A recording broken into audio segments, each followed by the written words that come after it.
Today, we'll be preparing the trailer for winter storage. Normally we'd be heading south to avoid the cold, but this year we plan to stay in Canada until Christmas and need to be sure that the trailer is safe as it sits in storage for November and December in temperatures that are going to be below freezing. There are three big issues to deal with when winterizing: getting water out of the pipes, keeping the tires safe, and keeping the battery safe. Of course, there's always a question of whether or not to cover the trailer. I very much believe in covering a trailer that will be sitting in the weather for a full 5 months of winter, but I've learned that it's important to cover it securely. The usual reason why some people won't cover their trailer is that the cover is blown around by the winter winds. If enough ropes are used to keep the cover in place, it will stay, and it won't create the friction that can damage the trailer. Okay, let's begin getting this trailer winter ready. I'm going to start with the tires. There are two things to keep in mind. One is to keep the weather off them, and the other is to avoid letting the trailer's weight sit on them for any length of time. I'm lucky, right now we're staying at my mom's house and we have access to her garage, so we're going to remove the tires and store them in there. But for those without a garage, simply cover the tires up. The most important thing is to get them off the ground. Be careful when lifting the trailer. It's really important to keep those jacks very close to the end of each axle to avoid bending the axle. The same rule applies to the location of the blocks that'll be supporting the trailer's weight. Keep the blocks really nice and close to the springs. If, like me, you're removing the wheels, then it's time to cover the hubs and keep the rain and snow away from the brakes. I'm going to move the wood closer to the leaf spring too. So now the cinder block and the wood are just at the leaf spring's shackle. Let's check. Alright, let's get nice and... Oh yeah, that's the spot. Now there, I'm letting it down.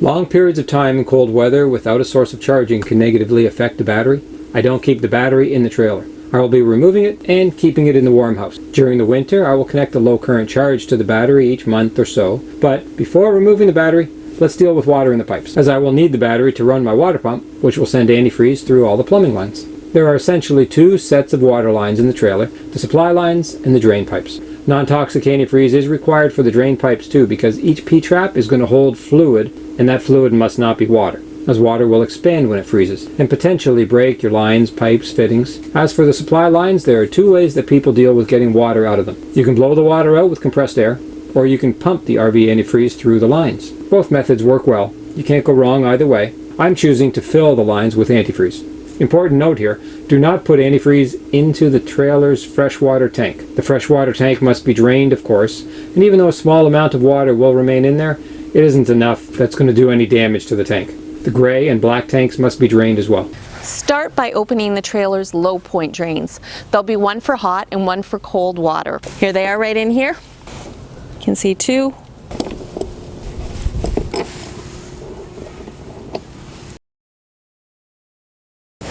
Run for the hills. Out, turn, open.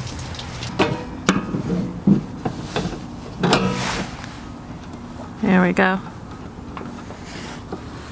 Now that the water heater is drained, we're going to move inside and we're going to move 3 valves into bypass mode. These valves essentially remove the water heater from the system, which is what we want because there's no need to fill the water heater with antifreeze. It's very important that the water heater is turned off. You don't want to run the heater with no water in it.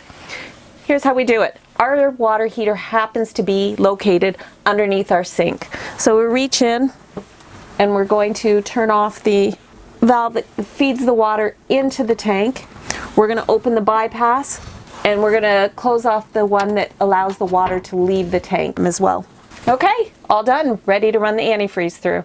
We have an Imagine XLS trailer.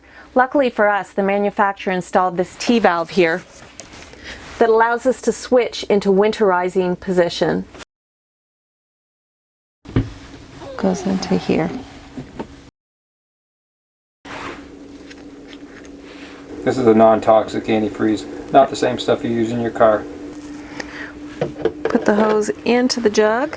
Verify that the pump is turned on, and then go to each faucet and turn them on and run them through in hot and cold until you see the pink antifreeze come through.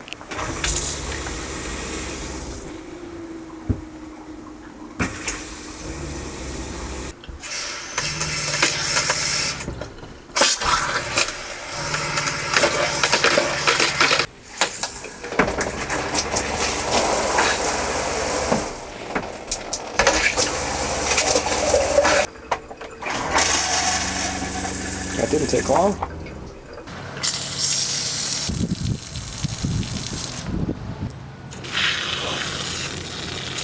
Some antifreeze got into the P-traps in the drain pipes while we purged the supply lines. You might think this is safe enough, but this antifreeze is diluted with the water that was in the lines previously. So we still need to dump more antifreeze down the drain to fill the P-traps. This will eliminate the diluted mixture. That feels about right.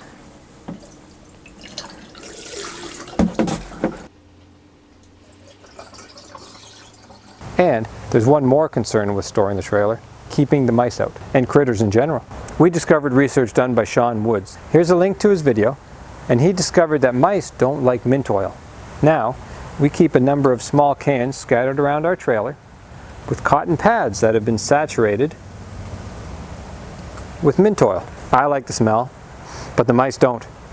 Perfect, here I go. So in summary, winterizing really is just about 5 things: battery, tires, water, covering the trailer, and keeping the critters out. Hope you enjoyed this video. We're looking forward to seeing you on the road. Check out some of our other videos and subscribe to our channel. New content will be posted weekly.